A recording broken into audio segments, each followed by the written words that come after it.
Hi everybody, Gila Glassberg here, registered dietitian and intuitive eating counselor. I am on a mission to help you have a healthy relationship with food. I have over 150 podcast episodes. You can listen wherever you listen to podcasts, and you could also watch most of those videos here on YouTube. If you want more of my content, you could follow me at Instagram at gila.glassberg.intuitiverd or go to my website, www.gilaglassberg.com. There's plenty of videos, podcasts, blog posts, even recipes now. And if you're interested in working with me one-on-one, you could sign up directly from my website. You could also purchase many of my courses where I talk about intuitive eating, health at every size, body positivity, and many other therapeutic tools to help you have a very healthy relationship with food for yourself and for your family. Thanks for being here. Have a great day.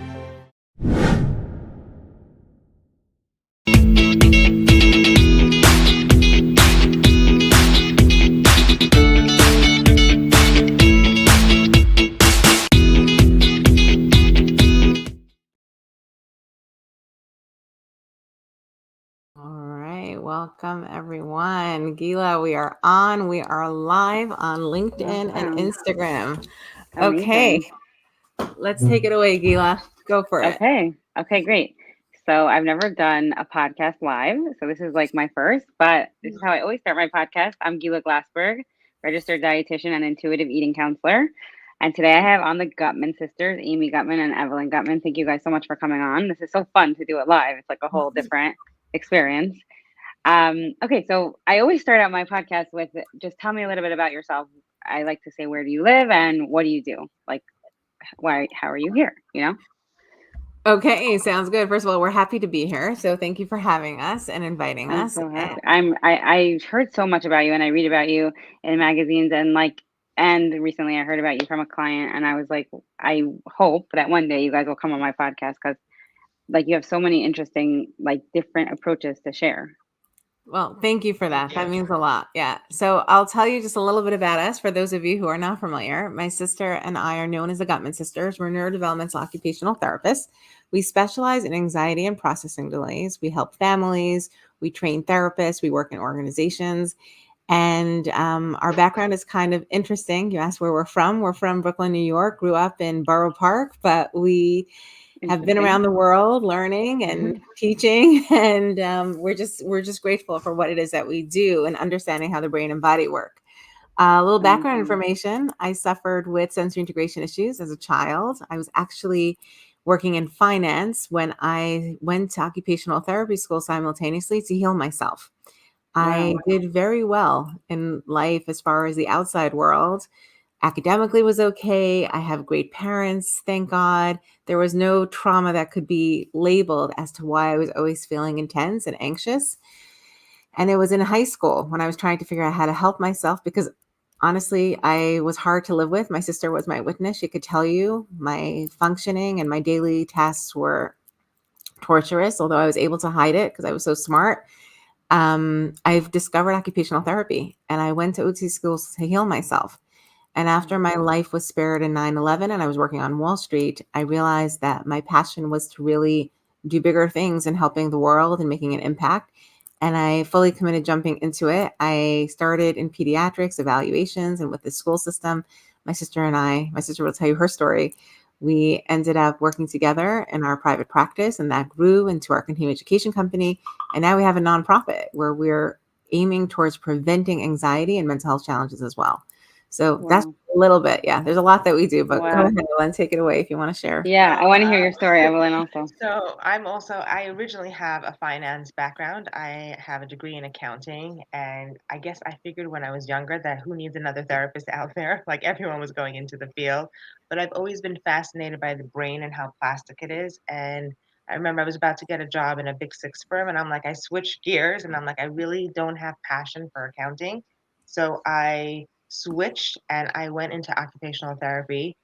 And my sister, being, living with someone who has sensory integration issues, you don't even realize it at the time when you're so young, like the impact that it can have. But once I started working, also I started in geriatrics. I always knew I wanted pediatrics, but I figured let me start from the top and work my way down. And I worked in with patients who had TBI and strokes. And it was fascinating to me the change that can happen. So once I decided to switch over to pediatrics, which is a whole other story about how that happened. But thankfully, I'm in pediatrics, and I was working in all the different systems, early intervention. I was working in a clinic. I was working with the Board of Ed, and I saw that a lot of kids were just in the system for too long, unless they didn't have a diagnosis. They were there for years. My sister was evaluating them, and I would be getting a lot of the kids that she evaluated to treat. And I think one of our passions was to figure out what the root cause of many of the issues of the kids that we're working with. And that's when we started working together. We took time off. We studied development, physiology, and we got to being where we are right now in our practice, as well as our, continuing education company. And our passion, as my sister mentioned, is to prevent anxiety and processing delays in children, so that some of the issues are not even there and they can be resolved early. Wow, that's amazing. Okay, so you guys grew up in Borough Park. Do you still live in Borough Park? So I live in Manhattan Beach near the ocean and the bay. So I get to go on daily walks and really get into myself. I'm And not, yeah. and I'm in Borough Park still. I don't have that view, but I go very frequently to Manhattan Beach. Got it. That's so nice. Okay. Did you guys ever, like, as kids, did you ever see yourself working together? Like, was this a total shock? Was this like something that you kind of saw happening? I don't know if it was a shock for me. I don't think we anticipated we would work together. I mean, I know we've had other family members that work together in our lives, like our uncle, my father and my uncle. And I don't know, it just evolved. It's like almost like I can't even remember the moment that we said we'd work together, but I remember us like having this long conversation, which we always did, about like, why are the kids here so long? Like, what are we Mm-hmm. missing? How can we Mm-hmm. help the kids? I think that we're both very curious by nature, and we're always looking for answers and questioning, and we don't just sit with something just because someone tells us to sit with it. And it just evolved. Amy, do you have a different impression, or am I So like? I will tell you that growing up, I feel like you and I were on different tracks. I did not think we'd be partners. And then as life happens, and I think, by the way, it really leads into what we're talking about with intuitive eating and just understanding neurophysiology. If you really, our whole, by the way, premise is to quiet the noise. It's the name of our podcast. It's the name of our Mm-hmm. movement. If you really look at what your life is presenting and you don't think about what's expected, but what is your true calling. Working with my sister was that. And I did not think it would happen that way. But we were raised by parents who really encouraged us to be creative thinkers and think outside of the box. Even as young kids Wow. in school, I was trading Yeah. stocks at the age of 10. My sister and Wow. we used to be home exercise. I mean, this really for your audience would be something interesting. We used to get exercise and tennis lessons once a week, in Orthodox circles for girls to be busy with that. When they're young, to have that kind of training. Our parents are European, and they felt that, the gym that was happening in our private schools was not enough. Then they felt that exercise and movement was the key Mm-hmm. to intelligence and socialization. So we grew up always thinking outside of the box and allowing ourselves to be questioning.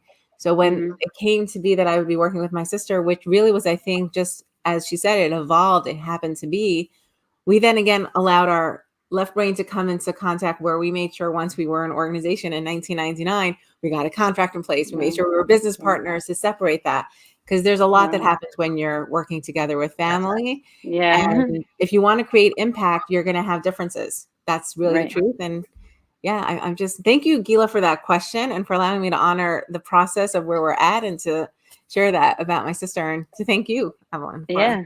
I'm thinking about it now. Wow, 1999. Look at that. Okay. Yeah, I love asking. I love like the whole story. Like I will ask you a lot of questions until I fully understand. Mhm. Hopefully, like the listeners appreciate that too. Because like you guys have this like whole company now, but like it didn't start like that, right? But it's interesting. I have a sister. I'm one of nine. I don't know if you guys have other siblings, but I'm one of nine, and I have a sister 1 year older than me. We don't work together, but I could like I could see that like synergy. Like I'm like one of us, we're both actually pretty creative, but I could just see us both like her idea, my idea, like having fun together. And I'm sure some people who work together that's not the case, but you guys have this like, like I don't know. I think you both, I believe you both said you were doing something like finance, and then you both transitioned to OT, which is so interesting, right? Yeah. And it was very independent. Like, I had gone to OT school to help myself. And my switch to going full boat was because of a life-changing event that occurred on 9/11 when my life was spared. And for my sister, I don't want to speak on her behalf, but it really was that she wasn't enjoying doing what she was doing. And who needed another therapist? But she Yeah. realized she liked science. Go ahead, Evelyn. Yeah, and I also think like if I look back, because hindsight is 2020, I always gravitated towards the sciences and the health field. But you make a decision sometimes when you're so young and you're like, okay, I'm gonna go against the grain of like what everyone's doing. And Yeah. I always love numbers, but my passion was there. And it was I'm putting it out there for anyone who needs to make a change in their career. It was a hard thing. I was getting a job, like I was finally finished CPA, and I Yeah. made a switch to go. And I have to tell you, it's my passion. And even within the field right now, I think when we got into business together, I was at a point where I almost wanted to leave pediatrics because I felt I wasn't making enough impact and change.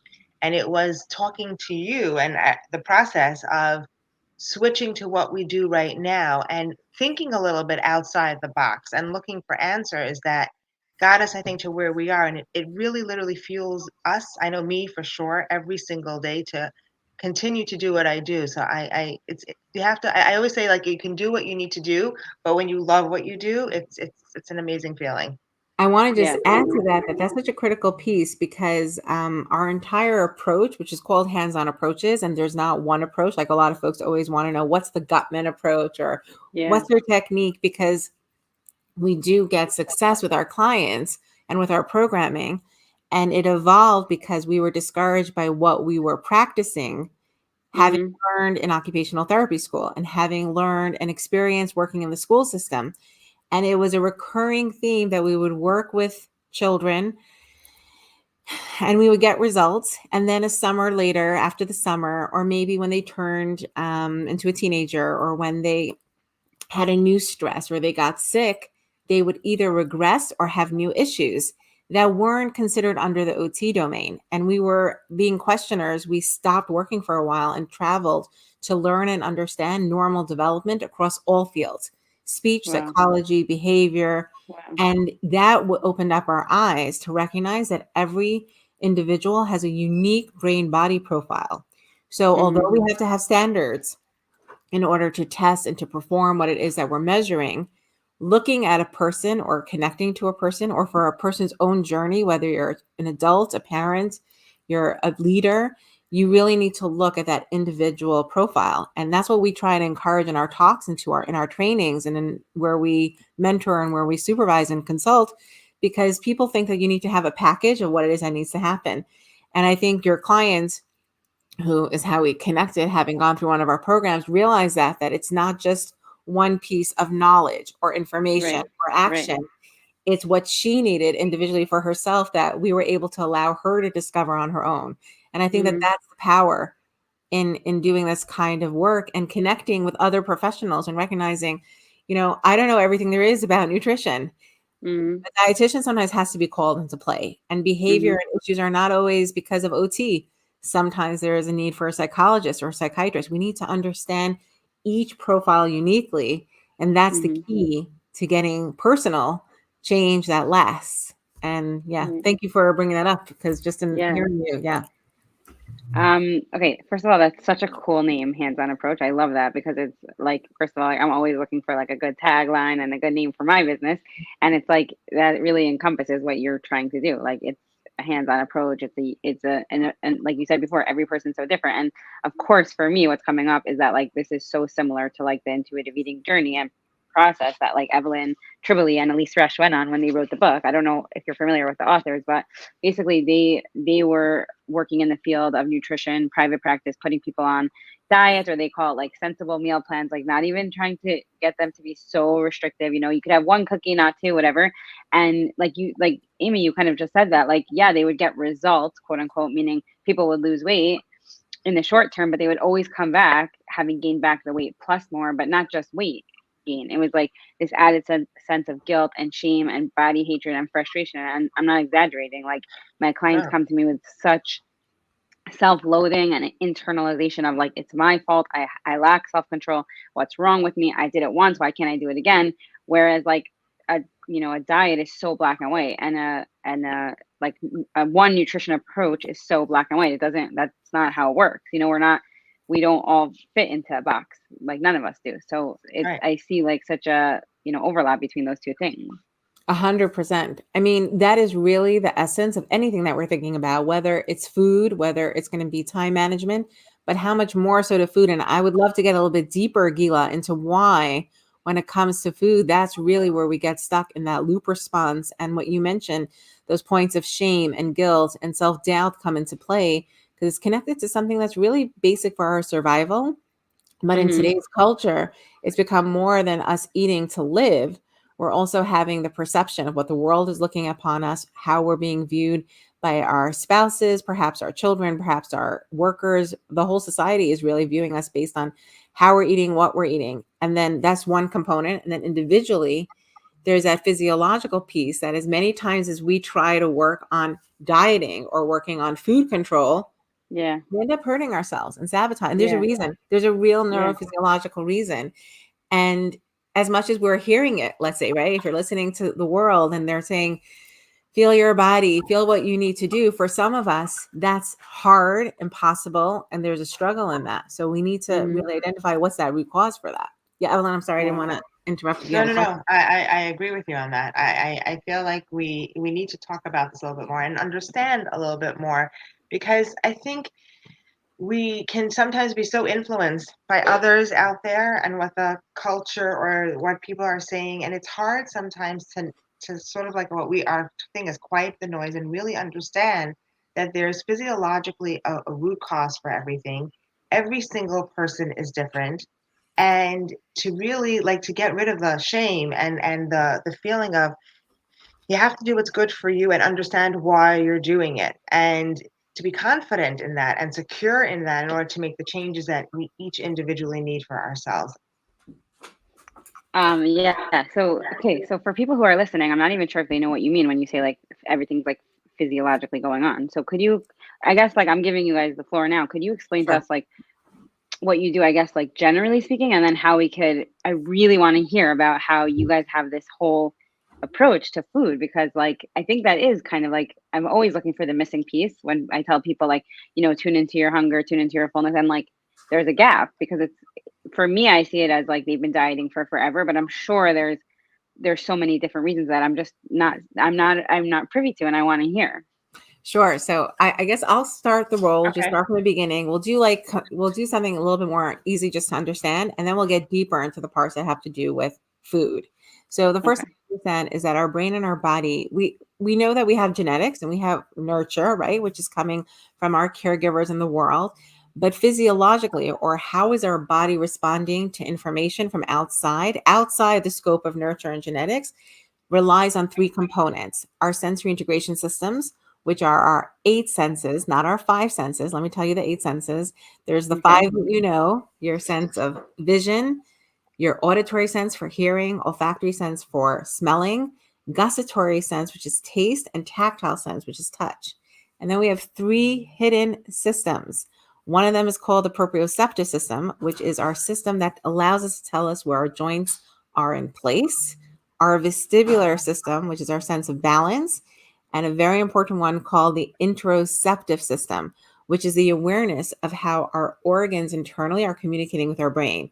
Our liver, our bladder, our stomach, our sweat glands, our adrenals, those components are constantly, continuously communicating with our brain. And these systems develop in utero. Way before we put one piece of food into our mouth, we are getting those development of how those systems work. The second piece to understand our physiology or how our brain and body communicate is reflex integration. You touched on something called MNRI before we got online together. There are lots of different approaches, INPP, rhythmic movement, lots of different philosophers. We actually know all the creators of these programs. They actually started back in the 1970s. My sister and I, we were doing reflex integration way back before it became popular. And it's Wow. important to recognize that reflexes, which are what we're born with during the first year of life. Evelyn, why don't you explain a little about reflex and then I'll explain. Sure. Oh, yeah, the So connect. we are all born with certain reflexes. We have primitive reflexes, which are basically there to help us survive. Think about a baby. When they're born into the world, they're bombarded by all the sensory information. They don't have muscle tone. They don't have the ability to really do what they need to. So these reflexes are there to help protect the baby and help them move through movement patterns, get acclimated to the world. Our fight or flight response that we all talk about is really something that we're born with. It's a primitive response. And as the baby gets used to being in the world and gets to integrate their systems, these reflexes are supposed to go away and higher ones are supposed to come in. And the purpose of the reflexes are that many of them have to do with movement, but many of them have to do with our basic forms of survival that are tied to things like our motivation, our hunger drive, our sleeping patterns, our sexual drive. So there's a lot of stuff that goes on in the beginning in terms of regulating ourselves and the nuances when it comes to that brain and body connection with the reflexes. And then the third component, so we spoke about sensory integration Yeah. systems, reflex integration. And by the way, there's a lot of other sensory systems that impact food also, which we can get deeper into. Yes, I would And then love to hear. the third area is the neurochemical development. How do we develop the release of our dopamine and our serotonin that allows us to get motivated, initiated, feeling calm and organized? So when you think about those three components, it's a very unique brain profile for all of us. So even if we have the same nurture and we're siblings, you can have a different physiological profile. We see it over and over again. You mentioned you're one of 9. We have Yeah. families where we treat children and the symptoms are the same. They're having the same issues, maybe with regulation or not feeling organized or distracted or unmotivated. And within the same family, same parents, same genetics, 3 different profiles. One child might need our help, but in one way, a second one will have a different program, and a third may not even need what we're providing. So for an Right. adult, if you're not aware of your own physiology, how powerful it is when we do programs like the Self-Regulated Life, which is what your client went through. We're not focusing necessarily on teaching the systems or the reflexes or the neurochemical development, but teaching them ways for them to learn how to identify that for themselves and shift what they need to. Because we all know that when there's a difference between even intuitive eating and mindful eating. I would imagine.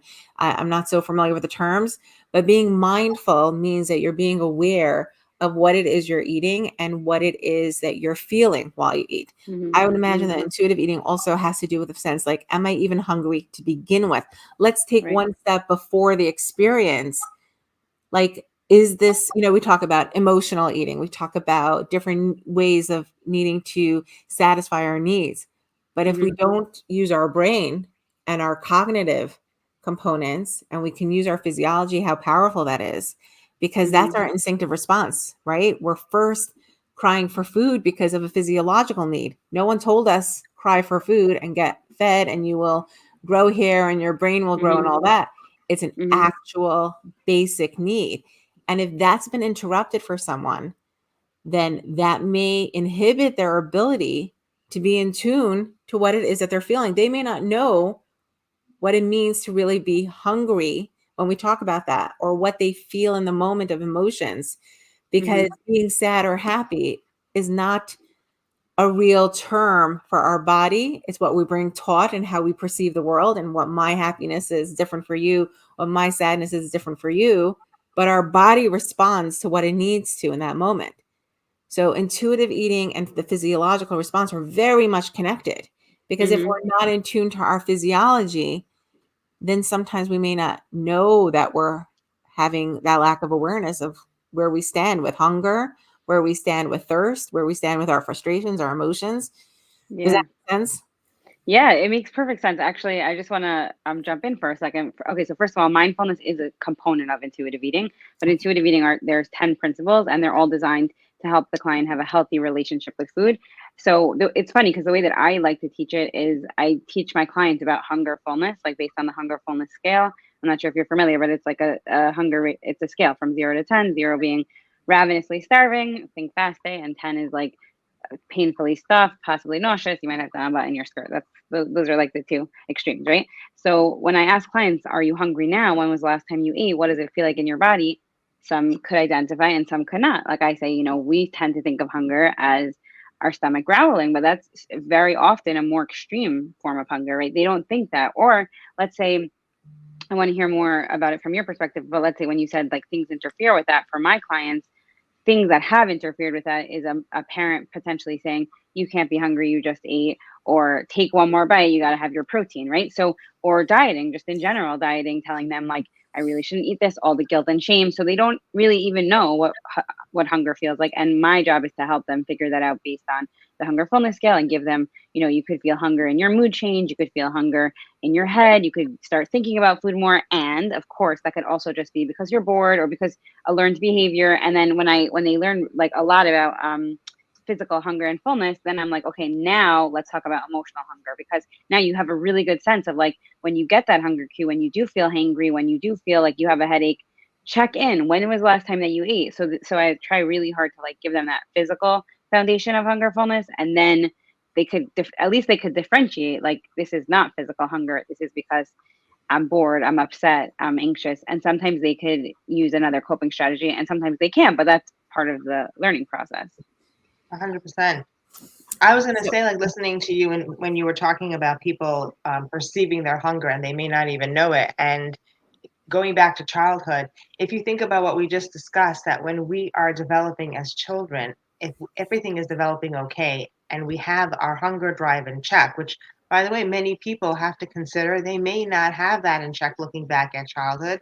If they've had anxiety or they've had feeding issues, remember, everything has to work in balance of all three things working, those three areas working well together.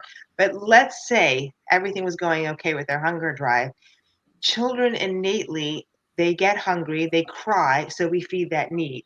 And if you allow it to progress in a healthy way where you're looking at the choices that they want, of course, parents have to be mindful and give the right choices, but you're giving them choice of what they should be eating. You're not telling them they have to finish the bite. You're letting them leave something on the plate and asking, so do you feel like you want to eat more? And you're really, really tuning them into those hunger cues. That's the beginning part of a healthy relationship with food. Happens to be as time goes with culture in terms of what people are telling us, or I think even children when they start school and they see what other kids are eating, or I can't believe, I mean, I hear like 9-year-olds, the way that they're talking about food. I know. I'm fat. I have to be skinny. I can't eat that. I have to. It breaks my heart because that's where we start messing up them actually having the right hunger drive and listening to the cues of their own body before we allow culture and everything else to come into play. Because it's a very hard thing to undo. Like you said, when you're an adult and you're trying to work on intuitive eating or just dieting, whatever that means. You see, dieting is a diet, but diet just means to me, I'm looking to be healthier and lose some weight. So can I do it in the best way possible where I'm actually respecting my body's cues, but eating well and healthy, where psychologically I'm also not allowing myself to get into these places where if I'm going to fail, it's going to be horrible. Right. Yeah, you want to say I something? just want to lean into the word dieting, which is really why, in essence, that word, it doesn't really explain healthy eating. It's like I mean, again, I'm not sure about your audience. I know some people are like, don't tell me not to Anti-diet. diet. And I get it, by the way, because It doesn't right. Yeah. I'm sorry, what were you saying, Gila? I don't know if I'm No, nothing. catching a nerve here. I thought you were. No, no, no. You know what? We let's talk it out. I'm saying I don't actually promote weight loss, like intentional weight loss, and I definitely don't. I definitely don't put people on diets, but yeah, there is a little bit of semantics here. What does dieting even mean? And but yeah. Anyways, I want to hear what you're gonna say. Okay, so what I was gonna say is like whether you're putting yourself on a diet, you're really denying that physiological state when you do that. Like it's really denying, like by telling yourself that you're only going to restrict the calories and whatever it is, you are forcing yourself to be in a place where you're avoiding everything we spoke about. Oh, I lost Gila there. She's back. I'm here. Okay. You're avoiding everything that we spoke about, recognizing your physiology and your components. But let's remember and honor those who do feel like they need a diet. And when they hear the word intuitive eating, it's foreign to them. There's a reason for that. I want to honor those folks as well, because you're doing that because perhaps your regulatory response and your physiology and your stress loop Not talking about your cognitive stress. What we're talking about is those reflexes, that interoception, that proprioception. You're in that response. You need the restrictions and the control of a plan in a very set way, and not even Mm-hmm. for weight, not even maybe for weight loss. Maybe it's just for your health, or maybe it's just for you want to get into a dress in 3 months from now. You need that. And I'm saying this as a person who's saying it like air, meaning like you need it like the air that you're breathing, because having to be told to feel your hunger cues and whatever it Yeah. might be way too much. And I Right. think that that's where our approach, because we don't have an approach to eating in that way at all. Mm-hmm. Mm-hmm. Like, for example, your client didn't come to us for eating issues. She came to learn how to get regulated. Right. It's through understanding how our body and brain work and physiologically recognizing our need, we tap into the power of us being able to shift the schemas that we have, both from outside sources, our parents and the society, as well as our own personal experience of having lived life, routine weight loss, routine dieting, routine Mm-hmm. restrictions. These schemas, just to finish the thought, because while you were talking, Gila, I heard you saying about those words that parents will say to a child, you've had enough, or you don't need any more, Mm-hmm. or there's not enough protein. Mm-hmm. That is an external schema that will shift a child's physiology. In that moment, a stress response and loop, we're talking not stress in the mind, but in the body, will be created because they may have been hungry. And when Right. we cut off that proprioceptive or interoceptive system, or we cut off the neurochemicals that we may have needed in that moment of feeling the sensation of being satisfied fully, right? The Mm-hmm. connection between our Mm-hmm. stomach. By the way, our stomach has 90% of our nervous system and our serotonin. It's developed there. So if you're telling a person at that point when they're 9, they could be a 39-year-old suffering Yeah. with yo-yo dieting, weight loss issues, addictive tendencies, because that Mm-hmm. physiological response is what they know. They don't know better. You could talk to them till you're blue in the face. You could Right. give them plans, but physiologically, their body has memory. The body keeps score. There is Right. a lot of science that shows us that. So I just Right. want to delve like a little bit deeper into the nuance that if someone doesn't connect to these words of intuitive eating or dieting, or they connect too strongly, they have too strong of an opinion, there might be a reason for that, because you can connect to your own physiology to get there. Yeah, sorry, Evelyn. I was just getting a little Yeah. passionate about that. I love that. I'm writing something down because I don't want to forget, but I want to hear what you're going to say, No, Evelyn. I was just going to bring it down a little bit more as we're having the conversation. I guess to put it very simply, I feel like a lot of times individuals don't realize that when your body is in a stress response, and this can happen for some people in childhood, this can happen when they're getting older. When you're in that stress response, many times the hunger drive gets affected. So you really do not know whether you're hungry or whether you're not. How many people I've heard that a think hundred about, times from clients. I don't know if I'm anxious or if I'm hungry. I've heard it a right? hundred million times. And there is a direct link between anxiety and the fact that it could inhibit us from knowing, are we thirsty? Are we hungry? Are we tired? All these basic physiological functions that we need to really do well optimally. We need the food, we need the sleep for the energy source, the food, the sleep to allow our body to regenerate and consolidate information. And then what ends up happening is, like my sister said, you get into this loop response where the stress response becomes stronger. And where you are in stress is where your hunger is going to be at. How many people, when they're in stress, they eat more? They're not Right. hungry. They're Right. not listening to the hunger drive. It's just a defense mechanism or a coping mechanism that they use. Or some people will be like, I'm not hungry at all. And they will not listen to their thing that they're hungry until they're passing out. And I have to say, we have that a lot with our clients. For many of our Mm-hmm. clients, it's about being able to organize themselves in a way where you're quieting that stress response. And then you have to say, okay, what am I feeling? And many of them will not feel anything. Like you said, they won't know even when they're not stressed, because they're so used to being in a certain way that it's like, okay, I don't really need to eat. Or they're not eating because they need to eat. They're eating because I will tell them, okay, now I want you to go and I want you to eat breakfast, or I want you to.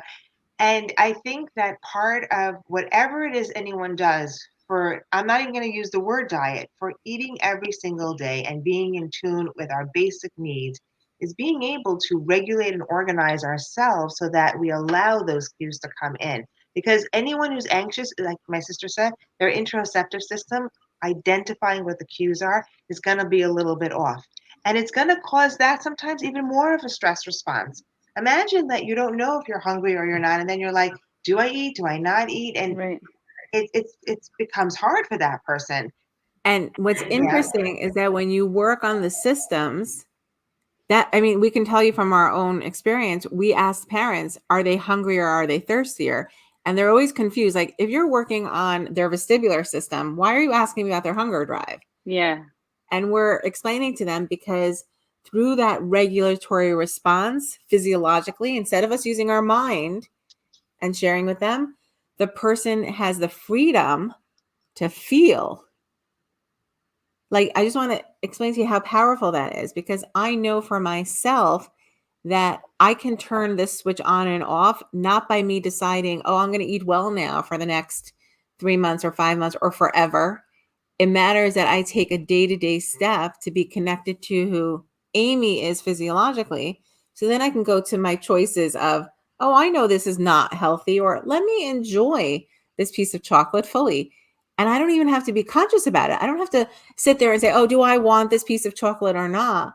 Physiologically, I'm present. And if it appeals to me, I'm going to have a piece of chocolate, and I'm not going to eat a lot too much of it, not because of someone telling me it's bad for me, but because I'm not going to feel that I need it. I'm not going to feel that I want it. I'm going to get the taste that I appreciate, and that's it. And it's okay. And you know what? And if I do want to eat 10 pieces of chocolate in that moment, that's also okay. It just means, am I doing this because of I'm in tune to who I am? Again, I'm not sure how this goes over in the global community, but we feel it's important for that person to be in a regulatory state in order to access what their true feeling is in the relationship to food. It's not a bad or good thing if I'm eating chocolate. It Right. doesn't mean anything. It's what's Right. happening in that moment. Okay, Yeah. Gila, I'm listening. I want to hear from you because you're I in have a it. lot to say. No, I Okay. have a lot to say. I think that a lot of the things that you guys are saying are things that I actually teach my clients. Like, I'm sure there are gaps in what I teach just because I don't know everything that you're saying. I mean, I really do know a lot of the things that you're saying, but one thing I wanted to say before is that, okay, basically, I have clients who have been dieting forever, right? Let's say it was 10 years, 20 years, 30 years since they're 9, and now they're 60, right? Some people not so long, but like I could have somebody dieting for a year or dieting for 50 years. So what happens with intuitive eating is that there's no diet. So there's really no structure of eating, technically. What I do as the dietitian is that I look over the way that they're eating, and I teach them about the hunger fullness scale, and I teach them about their hunger fullness cues, plus like all the other emotional stuff, like, oh, okay, your trigger is every time your kids scream, like you can't handle the noise. That's like, being dysregulated. Then you just have to put something in your mouth, right? So I could come at it at a bunch of angles. I could also work with their therapist as well. Like, okay, maybe that person maybe you need to leave the room. Sometimes you can't leave the room. Maybe you need to get a babysitter at the time, whatever, all that type of stuff, right? But people really do need, I don't want to call it a diet, let's say a meal plan, because they need the structure of eating, like you said. So I do see that with clients. And I always tell them this is not a diet.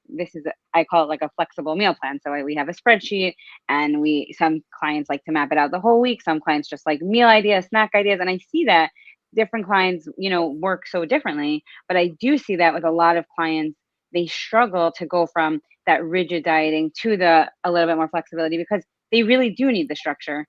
Some people, I mean, we know, like I have 4 kids. I'm one of 9. Like, some people really, like, they just don't eat because they just don't have time. Obviously, that's not functional, but like they come back every single week and they're like, yeah, I can't eat breakfast. Yeah, I can't. And I'm like, I'm not sure if there's anything more that I could tell you other than you're probably going to binge at lunch because you didn't eat breakfast. So, there's like, but sometimes, yes, maybe there is something deeper going on. And that's why I love, like, I just to pull one more thing in, that like I have a good friend who does somatic therapy, and I just interviewed her on the podcast, and she's always telling me, like, she's like, Gila, like, it's not always cognitive. It's not always cognitive. Like, sometimes there really is something going on deeper. And when she said that to me, and we've been talking about it, I'm like, it really makes so much sense. I'm not a therapist and I can't do somatic therapy on people, but sometimes there really is that I could teach you from today till tomorrow. It's because you've been on a diet for 40 years, and we have to really reframe your thoughts and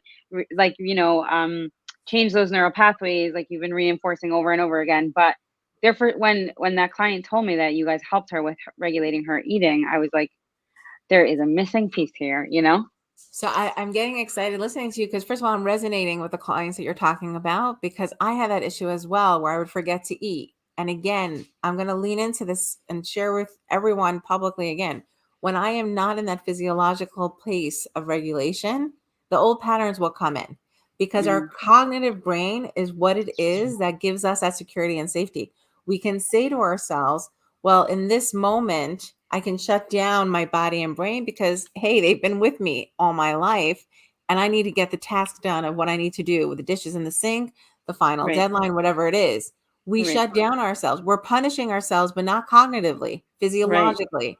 So Interesting. if we put an emphasis, and I want to share just for anyone who's listening, even with regard to your client, when people go through the programs that we teach, we've been running the self-regulated life. We're doing it now. It's the sixth time now. We have different Wow. ways of doing it. Every cohort that comes, we always say, we're going to present ideas to you, and some of it is going to resonate. And for others, you're going to be like, this does not work. And that Yeah, makes sense right, because your physiology is unique to you.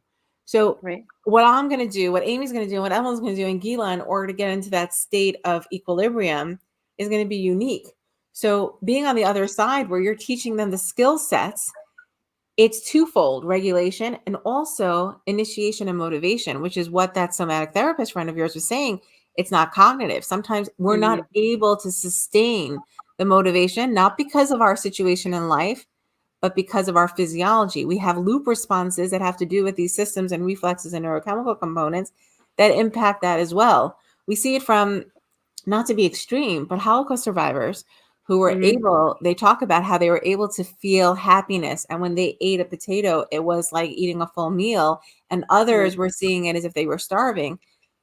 The potato is a potato. So was it the stress response that was happening externally? How are they integrating that physiologically? They could have been told, be happy, be full. Some Hmm. felt it, some didn't. We talk about a prisoner of wars. Studies are shown over and over again. The connection of our olfactory system with food. How many individuals are highly sensitive to smells that create an impulsive, repetitive event for them to continue eating? Hmm. Imagine if someone has that awareness and they're able to do certain movements before they go to an event or a meal that's going to curtail that. What power that is to understand how your brain and body work to help you when you're going through those stumbling blocks. I just wanted to like build on that because as I was listening to you, Gila, and you're talking, Amy, that when you were talking about the client that sometimes they don't have the time, or you just said you don't have the time, or there's so much noise and I feel like I need to put something in my mouth in order to eat. I think that part of eating has to be really listening to the other cues that you're picking up physiologically as well. And I'll give you the perfect example of someone that we have not started working with yet, a young girl, 19 years old. Just met her the other week. She does not eat breakfast. She wakes up with a head, like a little queasiness. Her stomach hurts a little bit, so she already is in that stress response. So I was telling her, like, we're going to work on that in terms of regulating herself. But she didn't realize that she's highly sensitive to the movements that her head makes in terms of creating that stress response. If she bends down, she gets a little dizzy and nauseous. She doesn't realize it because we protect ourselves. Most of us will bend a different way. But if she's caught off guard, so she's already in the morning feeling off. So is she going to eat Hmm. breakfast? No, she's not hungry because she's physiologically feeling queasy. So allowing someone also to say, you know what, that may not be the time for you to eat. I told her, I'll give you a piece, have a glass of like lemon water. Just we have other issues going on. That's going to help you. And then when you get to your place of work, change your time schedule that you may eat a little bit later, but you're going to eat something. Knowing at that point, because we went through, when are you feeling a little bit better? She's like, when I get to work, I feel a little bit better. That's when breakfast needs to be, because that's when you're listening to the cues of hunger without the other cues affecting you. Now, my goal with Amy will be to work on regulating her and getting rid of that physiological piece of like, I just can't handle movement. Things that I see in my environment are affecting the way I perceive what's going on with my body. Those things Hmm. really affect our ability to know we're hungry, to know we don't want to do anything. We just want to like just be, you know what I'm saying? Survive, so to speak. can't really eat Totally. well when you're in survival mode. You're not eating intuitively, so to speak. You're eating Yeah. just so I think it's not just about food. It's about like really taking a moment to be. And if it's sound, there's something you can do for sounds that are bothering you. Yeah, you may want to use your mouth, which by the way, it's very innate that you're going to put something in your mouth when you're highly sensitive to sound, because something happens when you're chewing that actually enables your ear to quiet the sounds that you're hearing. Maybe it shouldn't be food, maybe it should be something else, or maybe when you're being triggered, you have a specific food that you're like, okay, I'm going to have I'm going to take a cucumber and I'm going to cut it up. Not because I'm hungry, by the way, but because a cucumber is something that's crunchy enough that's going to help me quiet the sound so I can function and then sit down for my meal. It's so powerful what you're saying. Oh, I heard a back rub. It's so powerful what you're saying because we know that eating is important. We know that sleep is important. Everybody wants to get up early in the morning and everybody wants to be in bed, getting that high quality sleep. But some of us actually perform better when we're up at night and when we get up later. It's just the quantity Hmm. of sleep that we need at different times. Hmm. Honoring that system is important until we switch to that system. So for this client, we need to honor the Right. fact that this is what she's dealing with physiologically right now. And the moment we push breakfast down her throat, or if her mother had done that when she was younger, we would have been creating schemas of eating patterns that are going to go beyond the time of us addressing the physiological approach. And the language that we use is so important, not just from how we're speaking to others, but to ourselves. What is she telling herself when she says, I'm so queasy and I have a headache, so I can't eat breakfast? That may not be connected, which Hmm. Evelyn, you just shared. The reason she's queasy perhaps is because her vestibular system is at play. And when she has to bend down, she's getting triggered. Her stomach Hmm. is responding to it and it's preventing her from being able to get the nutrition she needs first thing in the morning. But imagine if we started also working on the language, right? It's both ways. Our body and brain have to work both ways. The somatic therapist is going to work bottom up and Gila is going to work top bottom. Very critical to get both of those in place so that we can function, because nobody changes overnight and these are baby steps, but we need to honor both of those components so we don't impact our self-esteem and our view of ourselves. Because if we do that, if we're not honoring it, we're going to end up with shame and guilt every time we fail, every time we have a problem. And I think that that's something that when we speak to other professionals, particularly psychologists, we always share with them that don't always think that it's always a certain scenario. It may be that that person just needs to be spoken in a different way to tap into what their needs are. Not everything is significant trauma from experience. It could be physiological trauma. It could be an experience that they view as traumatic and another person would not. Our Hmm. perception is based on how we interpret our physiology. It's dependent on it. It really is. So It's fascinating. yeah. So that's our viewpoint on eating. And I think Yeah. it's an amazing thing that you're in this field, Gila, because you're allowing people to have ownership over one of the basic needs that is not just about food, but it's about health, it's about perception, it's about Yeah. their who they are and their Hmm. self-image. There's a Yeah. lot here. Totally. I mean, everything that you're saying is totally like so similar to what I teach as an intuitive eating dietitian. It's like crazy. I still think like people look at me like I have like 100 heads when I tell them like, oh, we don't focus on weight, or like, yeah, you could listen to your body, hunger, fullness. Maybe maybe I could teach you some other regulating skills. Maybe that's why you're always eating, because you were always dieting, and then when you eat, it becomes much more rewarding, and all that stuff. But I will say, I want to say one more thing about eating disorders, that I know, I'm sure you guys know that like an eating disorder is a symptom of something deeper, right? So when somebody numbs on hunger, or they binge and they numb on fullness, they're actually regulating themselves in some way, even though it's really hurting them, and people don't know that. And to me, it's always been very fascinating, and I struggled with my own disordered eating, and when I hear my clients talk about it, I'm right there with them, because I totally, totally understand it. I also totally, like, my life's mission is just to help them get to the other side, because it's so painful to think that you're the one you're binging because something's wrong with you, or like you just can't stop eating chocolate or whatever. Like that's all because of, from my perspective, a lot because of the dieting, because of the shame, because of the um whatever, like the all the systems that you have in place now, that the reason why you're using food, the reason why you might be gaining weight, the reason why you might be binging. So it's just people really don't know this, and when they think of a dietitian, they think the dietitian is going to tell me what to eat and what not to eat. And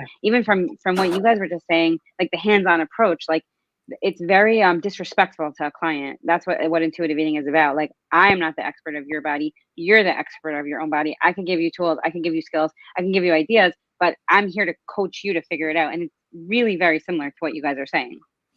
100%. I think the only difference is in our angle is that we don't even talk about the food, right? Right. We don't even touch the food. We say, let's get to a regulatory response. And I love that you brought up the science behind eating disorders, because when in our field, at least when you look at the research of trying to see the connections between those who are suffering with that, we see, let's say one system is clearly at play, which is the vestibular system. And the vestibular system is directly connected to our emotional centers of our brain. So when a person is not regulated vestibularly, they're going to take things to heart much more, have urgency, be highly sensitive internally, and that can create lack of control. So what do? We control food intake. We take the one thing we can do. And it's been fascinating. And I wonder if, we were to explore a little bit deeper on this to understand that, even if a person were to know that that's the case, meaning we know that we're eating or controlling food because of maybe a situation that occurred, maybe because of our physiological response and how we cope, whatever the cause and the root cause may be, it's critical for them to realize that their need for control may be stemming from a physiological source as well. And it's not them. It's how they're developed. It's how it takes away the point of self-blame. It's like a person who's been through a traumatic crisis, or they're having poor relationships with their parents and they want to control food growing up. That's their one area. This root source is not going to be what we're talking about, physiological. It's going to be psychological. Your relationship with your parent is the root cause. If it's physiological, and that's how your body relates to control because of itself, and you don't even know. We've had children in our practice, teenagers who've had eating disorders, and they'll say, I don't know why I ate. They're coming in with their parents who love them, who care for them, who accept them fully, and they're like, I don't know, but I need to control that. It's the one.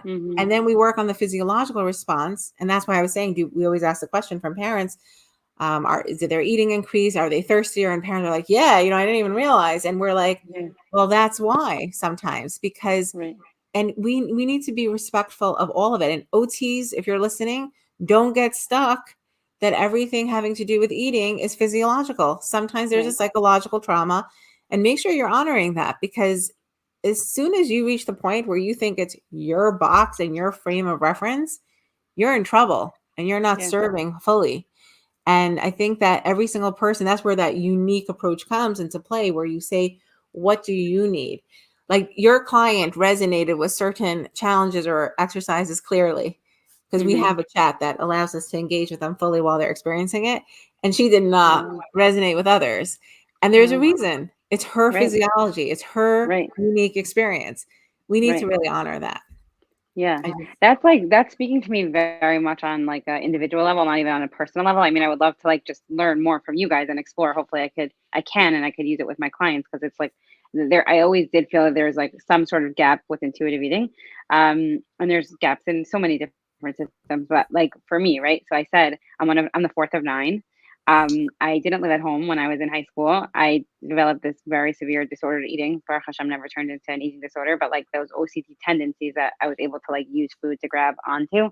And this is like, just sounds funny, but like it was always like the big joke in high school that Gila has a sensitive body. Like I would always be like, don't touch my arm, I'm really sensitive. And like I also am really sensitive. Like I get like emotionally, like if somebody insults me, or like I'll obsess about things and like replay it in my head. Thank God, therapy goes a long way. But if somebody would like touch my arm, and I'd be like, stop, you're hurting me, they're like, I'm not hurting you. And then like the next day I would have a black and blue mark on my arm.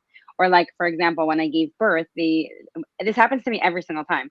I go into the hospital, they're trying to get my IV in, and my husband's like, it's not going to work in her hand. It will never work in her hand. And the nurse was like, oh my gosh, come on, whatever. And then he's like, I'm telling you, it's not going to work. It never works. It always pops. They always have to try the other arm. It pops. Like, it sounds so funny, like when I say it out loud, but like the people in my life are like, no, you actually have a sensitive body that matches your sensitive personality. So like that emotion, like that dysregulation when all my kids are talking to me, like I literally feel like my whole system shuts down and I'm like, I can't hear you. Like I know from learning about all this stuff that there's something going on, but like as a high schooler, even in my younger 20s, I felt so bad about myself. Why can't I tolerate noise, you know? Right. So, So I just want to, before you go, Evelyn, I just want to say, like, I'm getting emotional listening to you, and my sister could tell you that I used to, and my sister doesn't like it when I say it, but I used to express it as if I felt like I had knives in my back.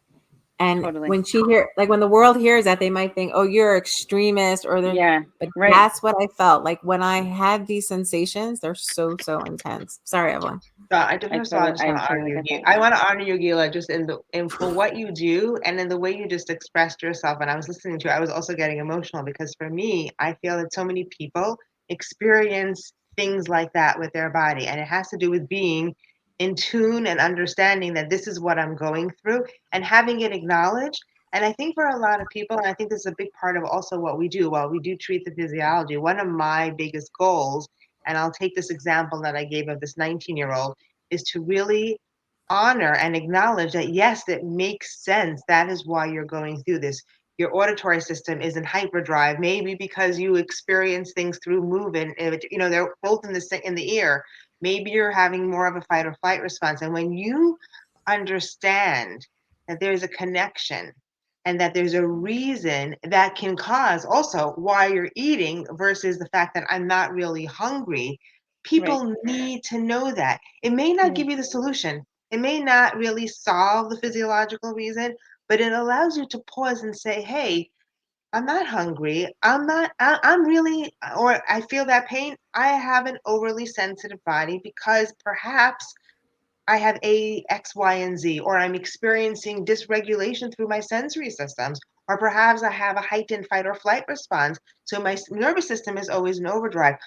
And it sort of like allows you to see things from the root of like, what can I do to change that, whether it's cognitive, hopefully physiological, whatever works for everyone, because some people will go the physiological route and some people will go the cognitive route, and that's okay if it's yielding the results you need. But being able to do that, so many other things that we're struggling with become easier. It gives us more mindfulness and intention and being able to really be there and present with, why am I not eating? Why am I choosing to eat? And I think that a lot of people don't get that. They put it on themselves. I'm blaming myself, but Right. why? Like, Right. what's the reason? Well, dieting teaches you that, you know. Dieting tells you like if you tried hard enough, you could be a size 2. If you tried hard enough, then you wouldn't eat chocolate. That's literally the messaging that we're getting. Right, which is Well, powerful. Well, I think then Terrible. everyone needs to get a little bit of a developmental lesson in play to Yeah. understand. And I think this has to start Yeah. honestly from the ground up. And that's why I'm Right. so grateful for organizations out there that are doing about, more discussions with our young Right. girls and boys. By the way, I want Yeah. to Yeah. not avoid talking about the young boys that are being impacted by this as well. It's not immune to that gender either. And I think it's important that we start kind of talking. And I, again, like my sister said, hearing 9-year-olds talk about, I need to lose weight and I need to go on a I diet. know. I I know. cringe. I'm going to share personally that I grew up, and I was a heavy girl. Apparently, I never knew it. I never knew that there was an issue. My parents didn't speak about it in any way of restrictions. I didn't feel the cultural effect of that. I've always felt that I was beautiful the way I am, and it wasn't based on what my size was. And now I'm raising daughters, and thank God I'm hoping I'm giving them that lesson. But I'm hearing their friends talk. I'm hearing my daughter Yeah. share with me that girls in her class, she's in 5th grade now, are on diets. And Yeah. I am cringing. I I am know. like, sad because they're supposed to be developing. What do you mean? Yeah. They are developing. You're They're right. about to go into puberty where we want Yeah. them to be free and allow themselves to feel their neurochemicals coming and their hormones and Yeah. everything that's supposed to be happening. And we're squashing them. And Right. again, I don't want to get into everything here, but the screens that our kids are being exposed to and adults are being exposed to, that impacts your physiological responses and your regulation. So For sure. the younger generation, besides for the screens that they're getting, physically, the damage, the messages that they're getting of what they should honor and who they should respect based Yeah. on size and all that. I mean, that's like a whole other topic. We can Yeah. get, a bunch of other folks in that discussion, but we're really creating schemas that will last. I'm having to be busy now with my little ones to counterbalance what they're hearing in school.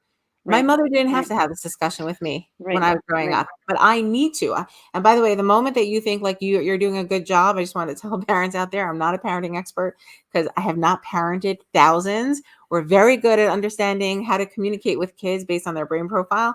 But no offense to any parenting coaches or anyone out there. I think unless you've been parent to 1,000 kids, I don't think that you can have the rule on knowing what to say. One thing I'll say for sure, in having worked with thousands of children and hands-on with hundreds of families, make sure that you're always proactive and preventative. Don't think that if you hear from your daughter something and it your gut and your intuition is telling you that doesn't resonate with me, I'm just going to poo-poo it and put it on the side. Your daughter or your son might be having that thought going on, even though you've shut the conversation. Be extremely disconnected to hear what they're saying, because insights come into play where she actually thinks it's odd that she should take ownership not to be part of a diet. And those discussions are happening. What kind of counterbalancing is happening in our world now where we have to do this because the majority is saying that we should be seeing this as a high point? That is horrific to me. Okay, now that was my personal therapy event on this podcast. Yes. No, thank you for sharing. I'm going to tie it back to what we're saying. That same point about being able, if you hear something from someone, whether it be a child or even an adult you're working with, really listening to the schemas of why they're doing what they're doing is so revealing, not just for the practitioner who's helping, but for the individual. And many times people are afraid, or we don't ask enough questions. They don't feel like they can reveal, and we don't ask the right questions or pause enough to let them speak. I always tell parents this, like, don't just do open-ended questions to really allow a child or a teenager to really tell you why they're doing what they're doing with no judgment, with that distance, so to speak, the presence, being present but being distant so they don't feel judgment. So much can be revealed in how somebody is feeling and why they're doing what they're doing. And if we don't allow people to have that, we can't help them. And they can't help themselves, because sometimes even by us not, you have to say it in order for them to say, oh my gosh, I can't believe I said that. That's the way I'm thinking. And that's what I need to change. That thing, not the action that I'm actually doing, but the mindset of why I'm doing what I'm doing. And that's a pretty big piece, I think, especially for our kids, because even when we change physiologically, our schemas in our head don't change automatically just because we've changed physiologically. We need to Right. revisit those schemas. And it's when we revisit them coming from a different place that we're able to create more change as well in the way that we do things. Right. I love what you guys just said. I want to add to it. Amy, when you said that, like, you grew up like in a large, we call it like a larger body, whatever, however you want to say, but like what intuitive eating talks about is that like bodies come in all shapes and sizes, and you guys do come from the same parents, right? And there's nature versus nurture, but like there's like I tell moms, like when your child says I'm so fat, don't tell them you're not fat, you're beautiful, because you're saying fat equals not beautiful, right? So like Right. just like I'm very careful with my language, and that's like the whole point of intuitive eating, is that like you could be healthy, you could pursue health at any size, you could change your behaviors without changing your weight, you know? Right. I just want to say, like, I didn't even have those terms at all in my language, Right. meaning I Right. never heard fat or overweight. I look at pictures now. I was 25 when I asked my mother, wait a second, like you didn't get, like you never said anything to me. She's like, I didn't care. It didn't matter in that generation. She's like, we weren't focused on that. We were focused on you guys being healthy and well. Healthy. Again, Amazing. the word, right. I grew up in a world where I was doing sports and athletics at a young age, not to lose weight, but just to Right. be able to have movement. My Right. father, may he rest in peace, grew up in Europe where he was a boxer, and when he did gymnastics, it was climbing ropes. So when Right. he found out that my sister and I, we were in school and gym was a ball that we would Right. roll around, or we And would do talking. our snack, He was like, where are you getting your movement in the city of New York? There is no Right. mountain for Right. us to go to, or, there was Totally. no player. So he arranged it for us. So I didn't grow up at all in this culture. I'm saying for me, it's a It's shock. And maybe I amazing. lived in a box. No, I mean, who cares if you lived in a box? That's amazing. Right. Yeah, but And today's culture also with movement sometimes is not just about movement. It's doing movement to be fit and thin. We're not right. Right. saying it. We're always attaching all these, Totally. phrases and all these schemas of why we're doing what we're doing when it should just be, let's just move to feel good, to feel Right. our bodies. Right. dance And it's parties so like good for you. 24/7. Like, why not? Yeah. I, I mean, I always say all forms of movement are good movement. You could garden, you Right. could run, you could go for a walk, and it does help regulate your nervous system, right? And I think, like, 100%. from what I read, like 100%. burns adrenaline and really does clear your mind. And I'm obsessed with exercise, by the way. Like, I'm gonna share this for a second. If you could see my spin bike, like I Uh, have two spin bikes I'm obsessed with We exercise. we have a chin-up bar in front of my kitchen. So when you come to me for a Shabbos or for a visit, you're doing pull-ups, before It's so entering. fun. It's amazing. And my living room does not have a lot of couching because my kids are doing somersaults, and we do exercise every morning, the whole family. And So anyone cute. who's a good friend of mine, their kid knows that that's normal. Like, my kids are not odd at all. Like, they're thinking everyone else is off. Like, it Yeah. doesn't take Yeah. so much to get into that Right. mode to Right. know that physical movement makes you happy. I mean, science has proven it. We know the endorphins that are Right. released, but Right. imagine if you're doing it to help your nervous system to stop these loop responses. And we start young. Like, that's our mission. That is really what Right. my sister and I have a mission for people to understand that we can get these loop responses going in a way where we don't have to talk to or talk down to kids. We can let them experience what it means for them to be comfortable in their own skin. Yeah, I love it. It's amazing. And I think, like, everything that you guys are doing is, like, really life changing. And I'm so glad that you're doing it. And I see such a overlap between what you guys do and what I do. I do actually talk about the food. And I do see that some people it helps and some people they probably need more of what you guys could offer because there's, like, again, like I said before, like I could talk until I'm blue in the face and I could teach them the whole intuitive eating journey and process, but there's still a little bit there's gaps, and that makes sense to me because everybody's so different and everybody needs different things. I also want to say one more thing. I wanted to say this before about um like your mother never making a comment about your weight, right? And I forget exactly what you said, but like basically what I tell my clients, and all of this is just from my learning. Like, I'm not a therapist. I never went to school to become a therapist, but I do a lot of my own education like you guys do. And I always say that, like, whatever your strongest belief system is as a mom, your kids know it whether you say it or not. How do we know? Because like you just said, Amy, your mom never said anything to you. By the way, I don't care about your weight, but you picked it up, right? Because she never said anything about your weight and she really didn't care. It wasn't that she was hiding it. So I think a lot of clients come to me because they're like, I'm so afraid. I don't care that my kid's fat, but everybody's going to tease them. I'm like, listen, it always hurts when you're teased, especially like I get that as somebody highly sensitive. But if they know that they're loved and accepted and their mom really does think that they're beautiful, it takes that like intenseness away. And like that's what we want for our kids. Like we want to give them their sense of self from us, right? We don't want it to be like, well, their friend said this and I have to counter it, or I'm gonna ignore, I'm gonna shut it down.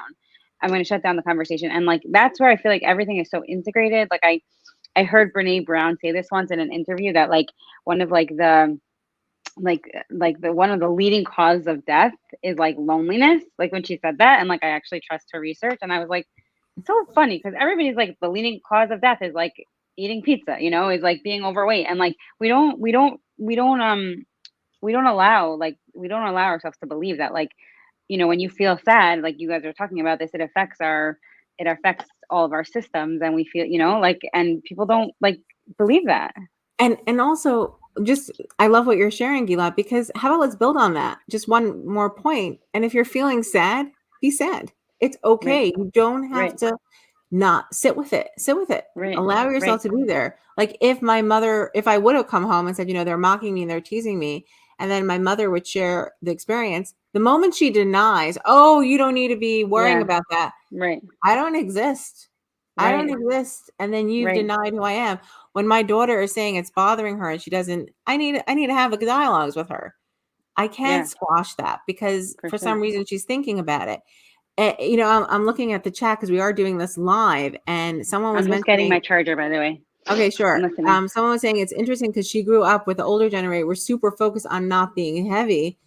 That tells you the dynamic that we are so individual. Again, each person, each soul that's on this planet, every client that you have, we're stepping into a world of nature, nurture, genetics, physiology, stories that have not been told sometimes. I'm sure, Gila, in your journey, people will share about traumatic responses and what they Yeah. connect to food. Hmm. There's so much more than just what meets the surface, and that's why I appreciate these kind of dialogues, because we get to see the different perspectives and the unifying perspective. Like you said, over and over again, we're Yeah. doing similar Yeah. things. We Yeah. are human. We are all human. We just Right. have to figure out what it is we need personally to help ourselves and go Right. and get it done. And it's not a checklist. It's a Yeah. lifelong journey of growing and reconnecting. And let me tell you, your nervous system changes until the day you die. So It's so stay on cool. top of it.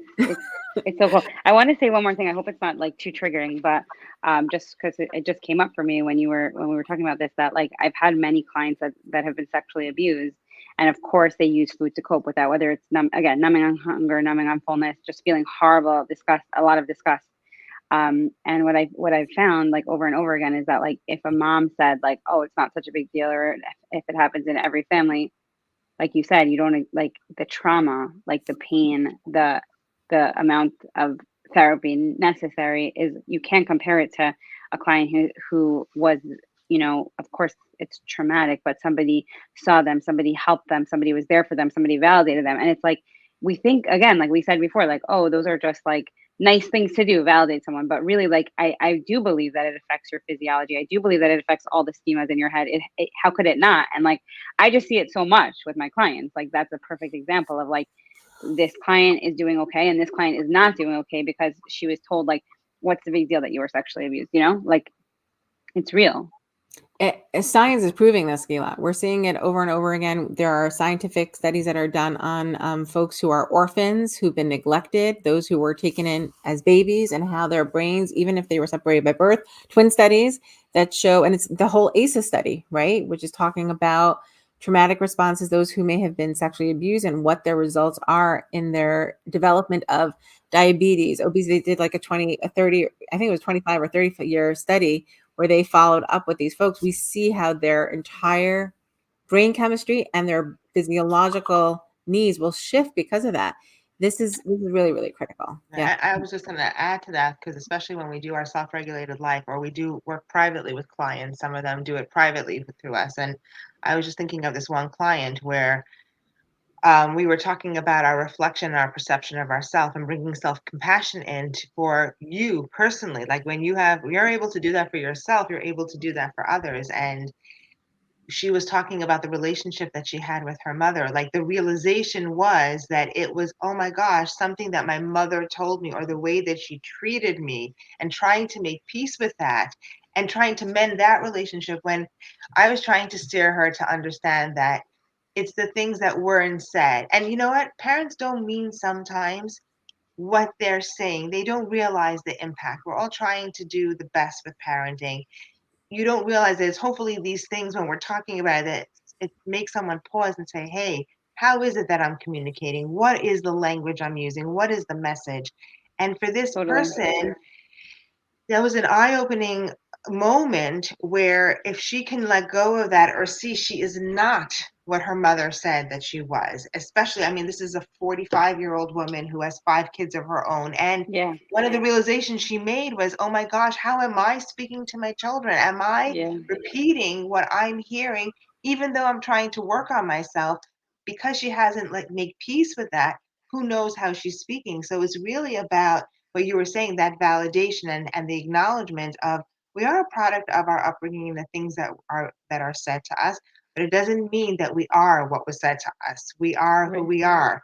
We're Right. born perfect. We are perfect. However we are in that moment, we're just looking to enhance who we are and really get to the core of who we are. And I think it's an important point, whatever it is we're dealing with, whether it's eating, whether we're dealing with like just, our perception of ourselves, all these things are key and can really make an impact on ourselves as well as a future generation. So true. Do you guys want to wrap up or do you want to keep Yeah. going? Yeah. If we could, please. Yes. Yeah, yeah. Let's wrap up. I want to just say one more thing, and then I'm gonna get done. That's why I never use the word. That's why I never use the words healthy or unhealthy. By the way, because when we tell a kid this is not healthy, but then we give it to them, we confuse them. I like to just use. I know it's really confusing because I don't What's have your like. word? Okay, I know it's really confusing because I don't have words, but my supervisor, she always says, just call the food what it is. These are chips and these are apples. This is meal food. This is snack food. Can Maybe you don't agree with me. I Yeah. need to interrupt you. My daughter came home from pre-1A. This was a couple of years ago with a project. There was a face, Oh, I and remember the this. body was the foods. And there's one picture where she's smiling and one where she's sad. And on the smiling picture, it happened to be, it had all the foods like cake, candy, cookies. And the sad picture was vegetables and fruits and all proteins and things like that. And I remember telling her, "Oh, what is this about?" I said, "Is this what you enjoy, what you don't enjoy?" She's like, "No, I'm supposed to be sad when I eat these foods, and I'm supposed to be happy when I eat these foods." So I look at her, I'm like, I think something went wrong. I went Oh on the gosh. class chat and I found out that her pictures were reversed, that she should have been happy with the vegetables because they were Got teaching it. healthy and unhealthy choices. Yeah. And I told my husband, I'm keeping this forever. This is exactly the issue. Like, I'm happy.